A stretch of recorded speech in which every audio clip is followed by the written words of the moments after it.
Hey, friends, greetings and welcome back. Becoming Undone is the podcast for those who dare bravely, risk mightily, and grow relentlessly. Join me, Toby Brooks, as I invite a new guest each week where we can examine how high achievers can transform from falling apart to falling into place. In the past several weeks, we've been doing a deep dive on the life, the lessons, and the legacy of the late Coach Dick Tomey, and I've got a treat for you today. Today's guest is someone whose life has been deeply shaped by both the power of words and the power of love. Nanci Kincaid is an acclaimed author known for her emotionally resonant storytelling, authentic voice. She knows a little bit about being a coach's wife for sure. She's also the widow of the late legendary Coach Dick Tomey. Nanci, thank you so much for joining me today. My pleasure. This is tremendous. I was a graduate assistant in 98, and I remember being in the locker room, and Coach Tomey is, he's kind of an everyman, like shorts and flip-flops and everything else. And I can remember this glamorous woman walking in our locker room after games. And I said, "Who's that lady?" And they're like, "That's Coach Tomey's wife." And so I've got to know the story. You're known for being a voice for coaches' wives the world over. Your book, Balls, that was published in 98, talks all about it, prophetic in some ways. Take us back. Talk us through how you and Coach Tomey met and what drew you to one another initially. This is what's interesting. We never met. He was actually coaching at Hawaii when my first husband, Al Kincaid, was coaching at Wyoming. And we used to go to the WAC meetings.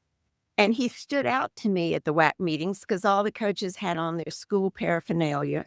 I used to tease them that they only forgot to wear their whistles because it looked like everybody was dressed in case there was a sudden kickoff, right?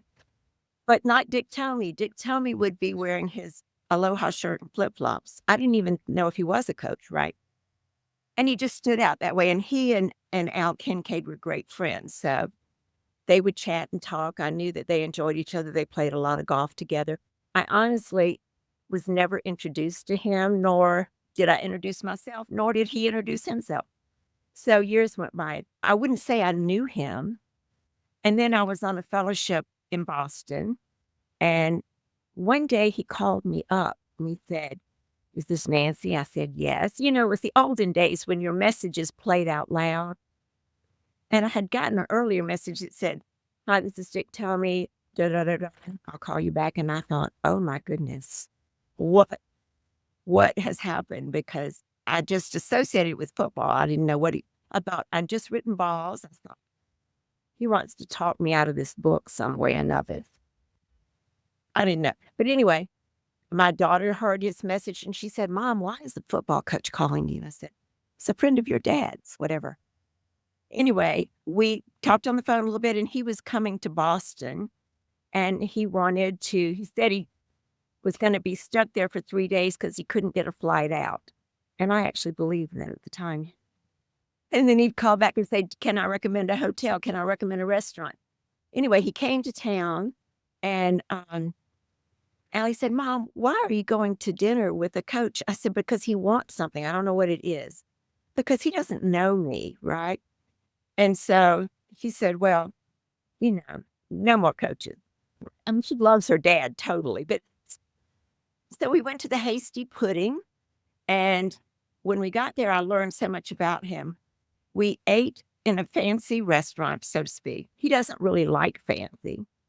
And I had suggested this restaurant. It was a little too fancy for him. The waiters were circling the table and pouring water and, being of service. And he didn't blow his whistle, but he finally motioned them to all come to the table.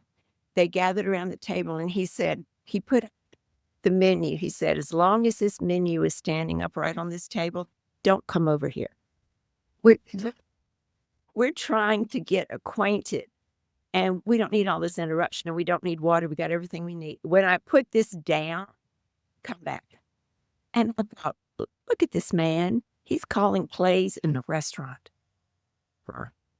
Having a little hugging. And anyway, and that was the start of getting to know him. Yeah.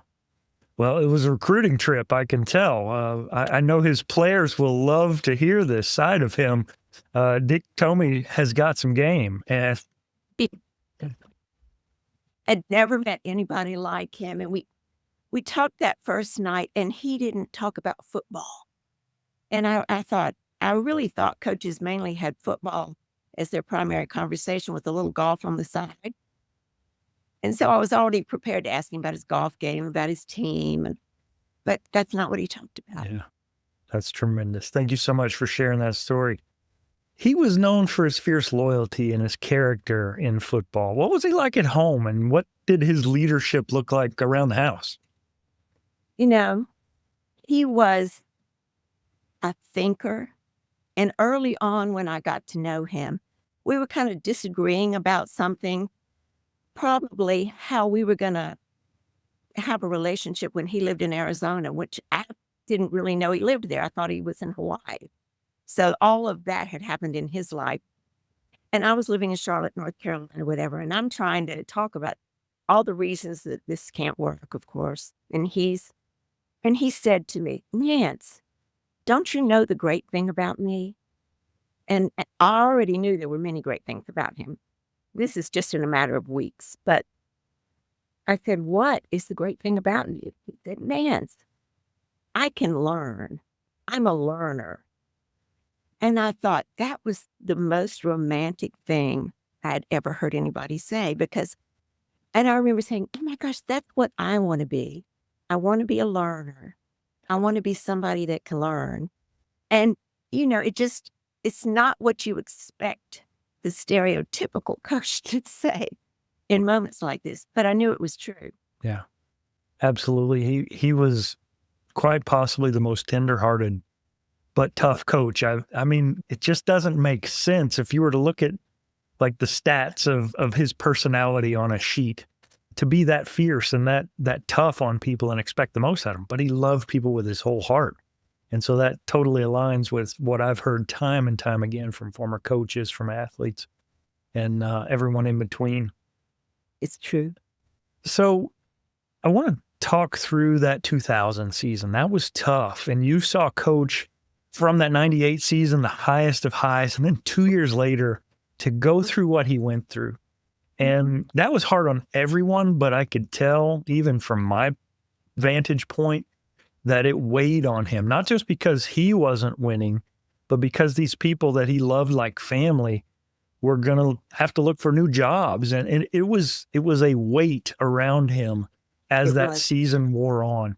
Talk me through that 2000 season and what it was like as he navigated what I have to assume were the hardest days and weeks and months professionally during your relationship with him. Sometimes I think getting fired is why people have wives. You know, that is, I could emote for him, and I felt free to express my anger to him, my frustration, my hurt, because he didn't. Now, I will say, Dick Tomey was a crier. And, all my life, I evaluated movies based on whether or not he cried. And if not, the movie was no good. He was, and he was never embarrassed or ashamed to just cry. So the night that was the last night, there were just tears shed everywhere, So it's not that he was unfeeling or he's not the tough guy that's going to be strong and silent, but he didn't lapse into anger. The players were coming to the house, they were hugging and crying and so much just heartfelt sadness about parting ways and what was going to come next. But over the years, I see so many times I've seen a million coaches get fired. Both of my husbands got fired from time to time, and they handled it differently. And so I think if you have an emotive wife or daughter or son or somebody who can help you just dispel some of the frustration that you feel, that you don't feel like it's appropriate for you to speak about. He's not complaining. He's not going to whine. Happens to all the coaches. And Dick Tomey always said that one of the greatest things about his life was that he was never a golden boy. Mm-hmm. Yeah, earned it all. He did. Everything came hard. Yeah. And that's so inspirational. I've worked with coaches who are very CEO-like and they treat it like an enterprise. And that was never Coach Tomey. I would equate it more to to a country church pastor that just loved everybody as hard as he could. And he was going, if he needed to stop everything he was doing and go help you, he would. Like, just what I've heard from players, coaches, staff members, the world over, literally, is he never put on airs, and he never lost sight of those humble beginnings. So Right. that's powerful to hear. From all your years that you shared together, is there a particular moment, maybe quiet, maybe profound, that you feel like best captured the Dick Tomey you knew at his core? Wow, what a question. Because there were so many of those. Mm. I think part of his magic was to be very demanding of players, to try to take a good player and make him a great player, to show a player he had more talent than he thought, more ability than he thought, those kinds of things. Um, but along with that was his ease with forgiving. He forgave. He didn't hold grudges. He didn't get even. He didn't punish somebody because they said or did something he didn't like. He just forgave and moved on. And he didn't struggle to do it. Like, I can forgive too, but it takes time. I have to work my way there, and it's not always easy. But I watched him and I thought, okay, he's skipping a whole part of forgiveness. He's just getting right through it and moving on. Yeah. And he was that way with players. There was no player who ever said or did or anything that Dick Tomey could not forgive. So players knew that. They tried to please him. I feel like for the most part, they really did please him. Yeah, for sure. Such an inspiration there. And for leaders, whether you're a football coach or a CEO or a manager, wherever, there's some leadership lessons in there. Absolutely. I'm curious to know, you're a strong professional woman. Did Dick Tomey ever try to coach you at home? And if so, what was a piece of his personal coaching advice that maybe still echoes in your mind today? I made the mistake of taking golf in college, and I went to Virginia Tech, which had 11 men to every woman back in the day. And my golf class, I was the only woman in the whole class because that happened frequently back then in those days. And I was okay. Was I a great golfer? No. But I might have been able to enjoy it in some other atmosphere, But Dick and I tried a few times to play golf together. We'd go out to Oro Valley and sneak on a course out there. He was not a member of it in the evening or do something like that. And he wanted to coach me in the worst way. But I'm not coachable. I want to be coached, right? I don't want to be improved. I mean, I like to improve myself, but I don't see his job as improving me. But, Yeah. Although sometimes I thought my job is to improve. It's because I have a lot of estrogen. What are you going to say? That's fabulous.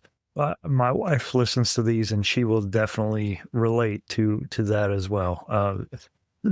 No one, no matter how hard I try, or no matter how long I try, she will resist my coaching if for no other reason than principle at this point, right?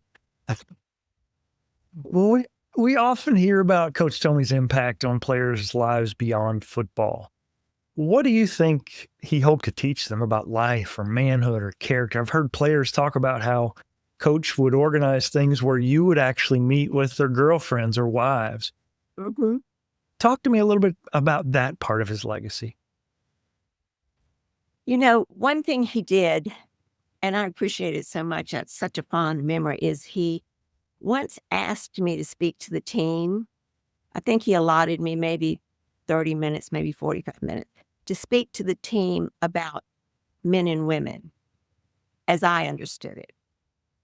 And so I did. And not only did I learn so much, but the meeting went on for almost 2 hours because the players had a lot to say.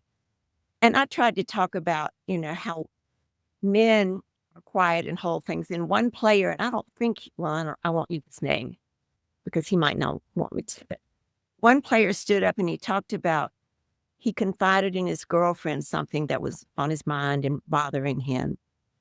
And she then discussed it with her mother, with his mother, with this person and that person. And when he would come home after practice in the afternoon, she'd want an update. Did this, she was so fixed on fixing that, Yeah. that it made him mistrust her. He said, because in the locker room, he's next to a guy who tells him the same thing and it's never mentioned again.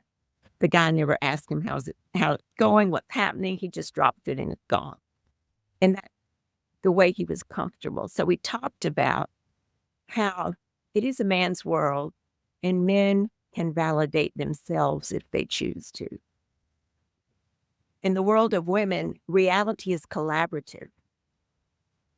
We don't share the automatic permission that men, usually have, often have. So women do confide in each other. We don't connect without revealing and confiding. So when we have a male partner, we continue in that mode, and they Such valuable insight. Yeah. These are college football players, but they're getting life lessons. They're not just there for the X's and O's. So kudos to you and thank you. I mean, those lessons continue to resonate through generations. I've talked to multiple former athletes who talk about how his lessons have informed their fatherhood and how they've informed their being husbands to their wives. And so that's in no small part in honor of you, for you taking a role that, let's face it, you didn't necessarily sign up for that when he was slyly inviting you to dinner in North Carolina. Well, you know better than most. Life with a coach is full of moves, it's full of wins, it's losses, it's ups, it's downs, it's incredibly long hours. How did you two navigate that constant change, that uncertainty that came with that lifestyle? After he left Arizona, there were a lot of different things before you kind of settled in at San Jose. Talk me through that season of life and how you navigated that constant change and uncertainty.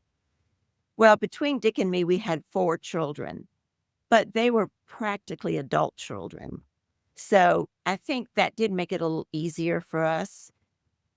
From time to time, one might live in the cabana in Tucson behind the house, something, and we were in touch with all of them, but it wasn't like we were raising a family together. Mm-hmm. So I think that made it much easier, right, to be honest, than it would be for someone who's got children in schools to change and so many things to deal with. And that experience was fascinating. We went back to Hawaii, so we had just bought a condo there, not knowing we were going to be living in it, but we did.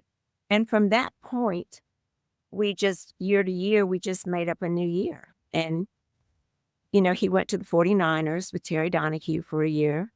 He went to Texas as assistant head coach with Matt Brown for a year. And those were fabulous, fun experiences. And I think he contributed a lot in both cases. I think he learned a lot in both cases. And then eventually when the San Jose State job came up, which is a really hard job. I mean, really hard. Right now, I think the hardest job in the country is Hawaii. But when we took the San Jose State job, we didn't even get all the information about what we were going into. We didn't get it till we were already there. Yeah. Anyway, it was a lot. It was a lot. But he loved it so much. He loved the San Jose State players. He doesn't mind things being hard, or he doesn't expect things not to be hard. Mm. So, I mean, we've had a lot of ups and downs there, but I think he loved the challenge of it. Yeah. And, some players left when he came because he wasn't their guy. And I mean, it was a full gamut of both the positive and the negative. Yeah. But I think it had a powerful place in his heart. Yeah. And I look at the 3 schools where he had the longest tenure as head coach: Hawaii, Arizona, San Jose. All have this kind of, and this is in no disrespect, I mean, I love Arizona, but Arizona didn't have the budget of a USC. San Jose State didn't have the budget of an Arizona. And Right. These are programs that if they're winning over programs with deeper pockets, with a more entrenched and richer donor base. That's Dick Tomey. Like he wants to beat you with less, and he wants to take a workmanlike approach and whip you. And so, but the tragedy of that to me, and this happened this week. The College Football Hall of Fame lowered the threshold by 0.05 of a point to allow Mike Leach in. Right. We've talked about this. Like, if Dick Tomey can take San Jose State from the brink of wiping out football to a bowl game in 3 years, how is that not worthy of Hall of Fame enshrinement, right? And what he was able to do with next to nothing needs to be celebrated. It needs to be celebrated, because what I wish the honor was doing the impossible. The coaches who have the hard jobs. Okay. It turns out to be the coaches with the best jobs get rewarded for getting the best jobs. They're being rewarded for getting hired is what they're getting rewarded for. And some of them are great coaches, no question, and do great job. But that's not where all the great coaches are. Great coaches go into impossible places and make them possible. Yeah. You know, they take no 5-star kids and turn some kids into 5 stars. That's a great coach. Yeah. And that's what he was. And he loved being an underdog. Yeah. He loved being an underdog. Absolutely. The parallel that comes to mind for me, you're an author, I'm an aspiring author. Kim Kardashian can throw together a book tomorrow and sell, 100,000 copies. That doesn't mean she's a talented author. Somebody else probably wrote it for her, for crying out loud. But someone that really has a passion to the craft, the numbers might not indicate the impact that they're going to have. And so I for one, I don't know what shape it needs to take. I love the fact that Hawaii and San Jose State have formed a Dick Tomey game. I love the fact that his golf tournament carries on. Talk me through some of the things that continue in Coach's legacy that he was instrumental in helping to start. Well, I think maybe I shouldn't speak on this because I'm not certain, but I think Arizona opens this year with Hawaii. And I think they may start a similar thing. I don't know that they'll play each other every year, but when they do, where we'll have a trophy exchange, a Dick Tomey trophy here too. I think I still to this day get letters and messages appreciating him and just telling me something that he said to them that made a huge difference. And one thing that he said this to me too, and I thought he was crazy when he said it. It was early on. And we were talking about happiness or unhappiness or something. And he said, Nance, he said, happiness is not something that happens to you if you're lucky. He said, all happiness is a decision you make to be happy. Preach that. That's all. Yeah. I'm sure. That's that Tony Robbins coming out of him, right? It is. It's a Tony Robbins moment. He had so many moments like that. The other thing that he said to me, and I didn't like this one either at the time, he said, Nance, don't you get it? The plan is never the plan. And I want the plan to be the plan.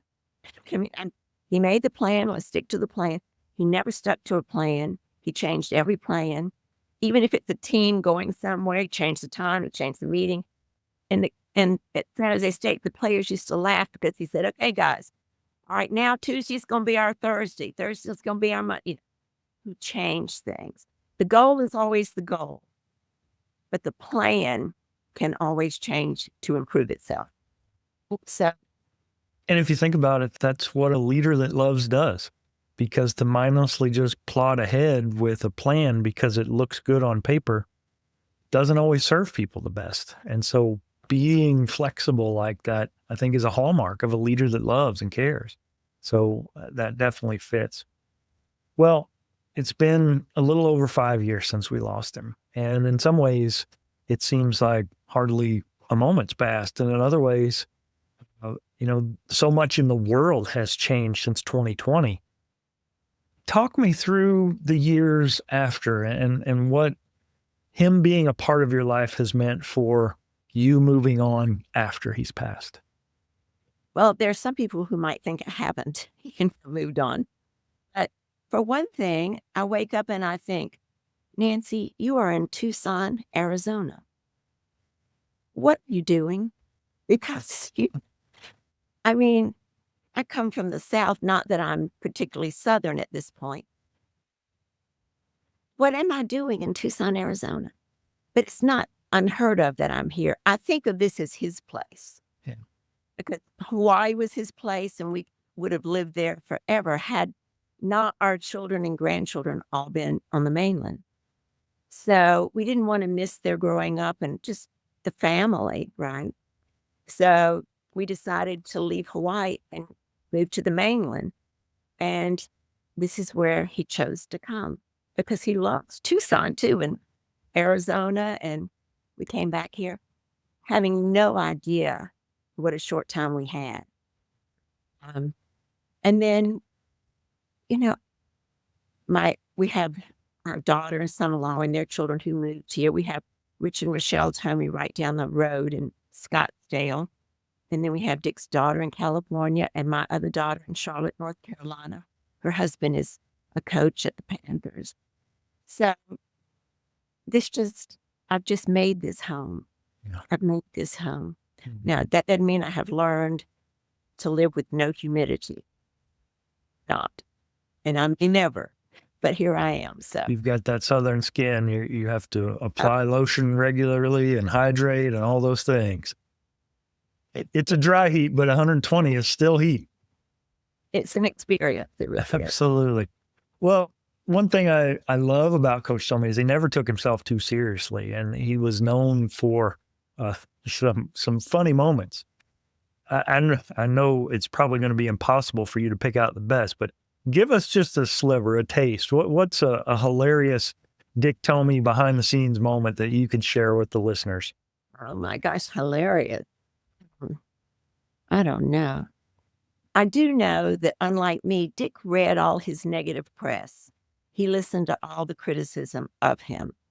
He knew what was being said about him in the public arena. I always thought that was unhealthy and he shouldn't do it. But he did it. And I think sometimes he would laugh out loud at something being said about him because it was so off the mark. Sometimes he would call up a sports writer and say, what the heck is this? We threw this. How did you conclude what you conclude? But if they bashed a player, he'd call him in a flash and say, that's off limits. Anything that went wrong, you put it on me, don't put it on them. And, he did those sorts of things. But sometimes he understood his own caricature and it could amuse him. Yeah. He was a guy that liked to go to the movies and he would go, and it could be somewhere during spring practice. It could be somewhere where most coaches don't leave the house because it wouldn't be a good idea. He liked to go out to eat and enjoy life as a regular guy. Yeah. Well, I appreciate that insight. Your episode's going to be one of the last in this series. We will continue on. The name of the show is Becoming UnDone, and it's about how our unraveling can oftentimes be not something we chose. I mean, I don't think it's any overstatement to say none of us wanted to lose Dick Tomey in our lives or in this world, even if he wasn't directly impacting us.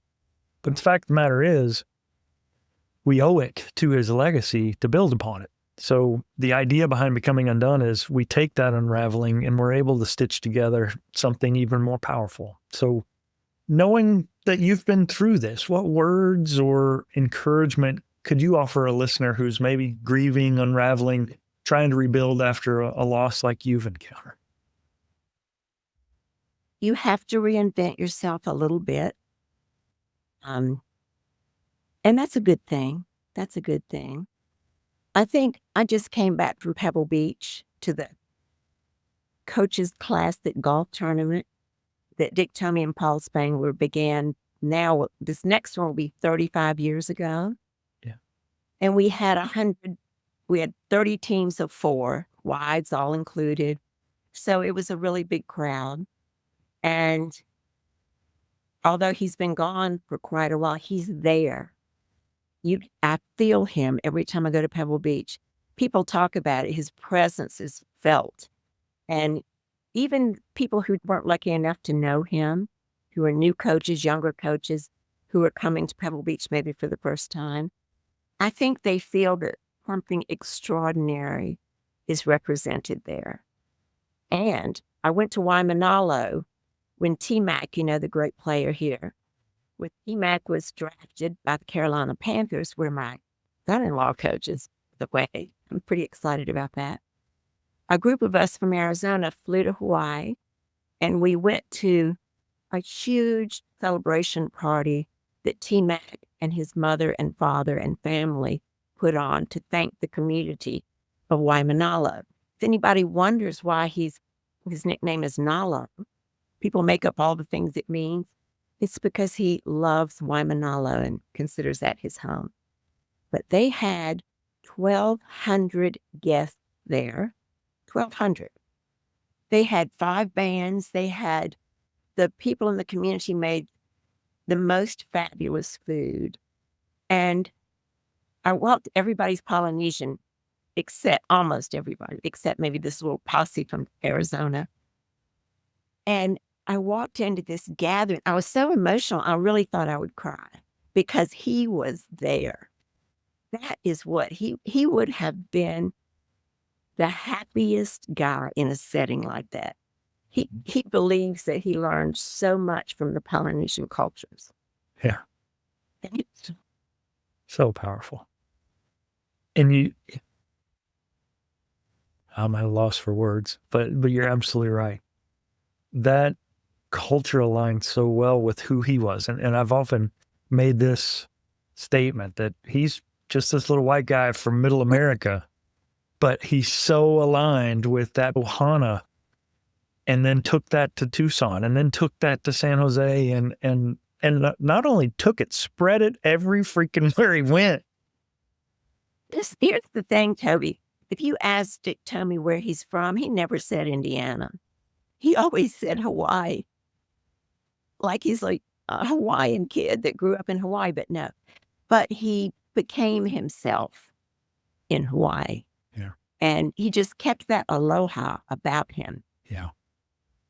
Well, thank you so much again, Nanci Kincaid, accomplished author, wife to the late Dick Tomey. I can't thank you enough for joining me today. It's been a real treat. I know you've been on the road. You're overcoming illness. You're a gamer yourself. Coach will be proud of you for pulling it together and joining me this evening. Well, I appreciate you asking me, and I appreciate you just putting this together. All the interviews have been really, I've enjoyed every one. Well, thank you so much. Last little bit, I always stitch this in. If you could just introduce yourself, state your name, and say, "And I am undone." I'm Nanci Kincaid, and I am undone. That's tremendous. I'll stop it right there.